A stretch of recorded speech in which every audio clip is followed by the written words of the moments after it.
What if the apps you use every day are controlling you more than you think? And what if social media isn't just entertainment? If you want deep, real breakdowns of hidden systems, dark truths, and how the world really works, hit that subscribe button right now because we go beyond the surface. Today, we're exposing the dark side of social media, a world where attention is currency, and you are the product. Social media platforms promise one powerful thing: connection. At first glance, they deliver exactly that. You can open apps like Instagram, TikTok, or Facebook and instantly reach people across the world. Distance disappears. Conversations become effortless. You can share your thoughts, your moments, your life, all in real time. But beneath this convenience lies something deeper, something most people never stop to think about. Yes, social media connects people, but it also changes the way we connect. Instead of deep, meaningful conversations, we often settle for likes, short comments, and quick reactions. A heart emoji replaces a real conversation. A seen notification replaces a thoughtful reply. Over time, connection becomes shallow, frequent, but not fulfilling. You may have hundreds or even thousands of followers, yet still feel alone. That's the illusion. You are the product. There is a simple but powerful idea in the tech world. If you're really not paying for the product, you are the product. Social media platforms are free to use. You don't pay to scroll, post, or message. Yet companies behind these platforms generate billions of dollars every year. So where does the money come from? Your attention? Every second you spend on an app is valuable. The longer you stay, the more ads you see. The more ads you see, the more money these companies make. But it goes even deeper than that. Every action you take is being tracked. What you like, what you watch, what you skip, how long you stay on a post, what you search for, this data is collected, analyzed, and turned into a digital profile of you, your interests, habits, preferences, even your emotions. You are no longer just a user, you become data. And that data is what advertisers pay for. Have you ever noticed something strange? You have a random thought, maybe about a quirky new hobby, or a place you'd like to visit? It's almost like your phone is reading your mind. Well, it kind of is, but not in the way you might think. This isn't magic, it's the algorithm. And the algorithm knows you better than you might realize. So, how does it work? Every time you go online, you leave a trail of digital breadcrumbs. Every like, every share, every search, every video you watch, even how long you pause on a particular post. It's all data. Think of it as millions of tiny signals you're constantly sending out. They're looking at who you are. They build a digital profile of you, a sort of virtual twin that predicts your interests, your habits, and even your future behavior. Let's break it down with a simple example. Say you start watching videos about minimalist home decor. The algorithm sees this. First, it recommends more videos on the same topic. Simple enough. But then it gets smarter. It notices that people who like minimalist decor also tend to be interested in sustainable living. It's connecting the dots, building a web of your potential interests. It might even know you need a new bookshelf before you've consciously decided to buy one, just based on your viewing patterns. This can be incredibly useful. They make our online experience feel personalized and relevant. Instead of sifting through a sea of irrelevant information, we get a curated feed that feels like it was made just for us. It's like having a personal assistant who knows your taste and is always one step ahead, finding cool stuff for you. This hyper-personalization can create what is known as a filter bubble or an echo chamber. The algorithm learns what you like and keeps feeding you more of the same. You might start to think that everyone agrees with you because everyone in your digital world does. This can make it difficult to have constructive conversations with people who see the world differently. The first step is simply being aware. It's a reality that has been carefully curated for you. You can take active steps to pop your filter bubble. Intentionally seek out creators and viewpoints that challenge your own. Use incognito mode for certain searches to get less biased results. You can take back a little control and use these powerful tools without letting them completely define your digital life. The algorithm is a powerful force, but it's not destiny. Thanks for watching. See you next time. Ever feel like you're endlessly scrolling through a highlight reel of everyone else's perfect life? You see the amazing vacations, the flawless selfies, the career wins, and you start to wonder, what am I doing wrong? Well, let's talk about it. Welcome to the dark side of social media, the part nobody posts about. It's so easy to fall into the comparison trap. We see curated, filtered versions of reality and mistake them for the whole picture.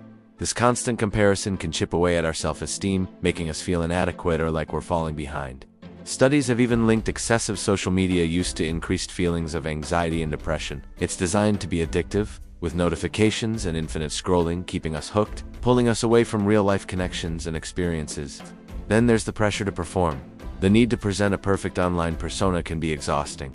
We start living for the gram, chasing likes and comments instead of genuine moments of joy. This can lead to a serious disconnect from our authentic selves and what truly makes us happy. We're so busy capturing the moment that we forget to actually live in it. But it's not all doom and gloom. The key is awareness and mindful usage. We can take back control, Try setting time limits for your social media apps. Unfollow accounts that make you feel bad about yourself and follow ones that inspire or educate you instead. Make a conscious effort to schedule real, face-to-face time with friends and family. Remember that your life doesn't need to be picture perfect to be wonderful. And most importantly, if you ever feel overwhelmed or that social media is negatively impacting your mental health, please don't hesitate to reach out. Talk to a friend, a family member, or a mental health professional. The rise of influencers didn't just change social media. It redefined what success looks like in the digital age. Platforms like YouTube, Instagram, and TikTok have created a new kind of celebrity.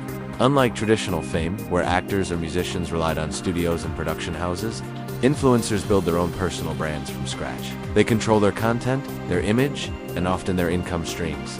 At first glance, it looks like the perfect life. Freedom to work anytime, no boss, unlimited earning potential. But behind that freedom, there's a side most people don't see. Being an influencer is not just about posting content. It's about staying relevant in a system that constantly moves forward.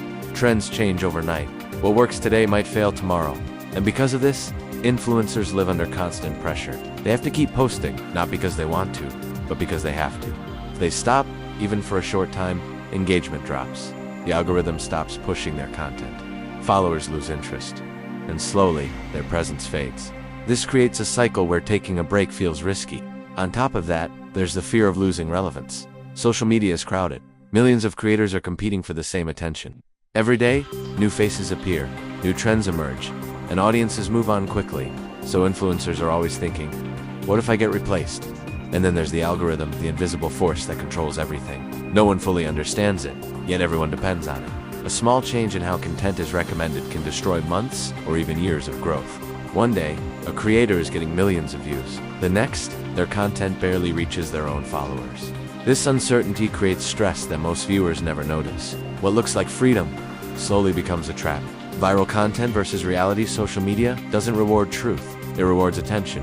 This is one of the most important things to understand. The content that performs best is not necessarily the most accurate or meaningful. It's the most engaging. And engagement often comes from emotion. Content that is emotional, controversial, or dramatic spreads faster. Why? Because it makes people react. People comment, argue, share, and debate. And every interaction signals the algorithm to push that content even further. On the other hand, calm/balanced and thoughtful content often gets ignored. It doesn't trigger strong reactions. It doesn't create instant engagement, so it stays hidden. Over time, this creates a dangerous shift. Creators begin to notice what works. They see that dramatic content gets more views, controversial opinions get more comments, emotional stories get more shares, so they adapt. Instead of creating content based on truth, they start creating content based on reactions.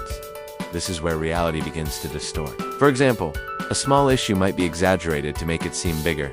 A simple opinion might be turned into a heated argument. A normal situation might be presented as something shocking, not because it's true, but because it performs. And when millions of people consume this type of content every day, their perception of the world starts to change. They begin to believe that everything is extreme, that everyone is either completely right or completely wrong. That conflict is normal. But in reality, most of life exists in the middle, calm, balanced, and less dramatic. The problem is, that version of reality doesn't go viral. Control without you noticing. Here's where things get deeper. Most people think they are in control of what they see online, but in reality, they're not. The algorithm decides. Every time you like a post, watch a video, or even pause for a few seconds, data is collected. That data is used to understand your behavior, what you like, what you agree with, what keeps you watching, and then the system gives you more of it. At first, this feels convenient. Your feed becomes more interesting, more personalized, more engaging. Taking a break from the digital world to focus on your well-being isn't a sign of weakness, it's a sign of strength.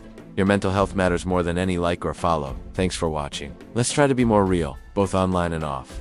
Don't forget to like and subscribe for more content that matters.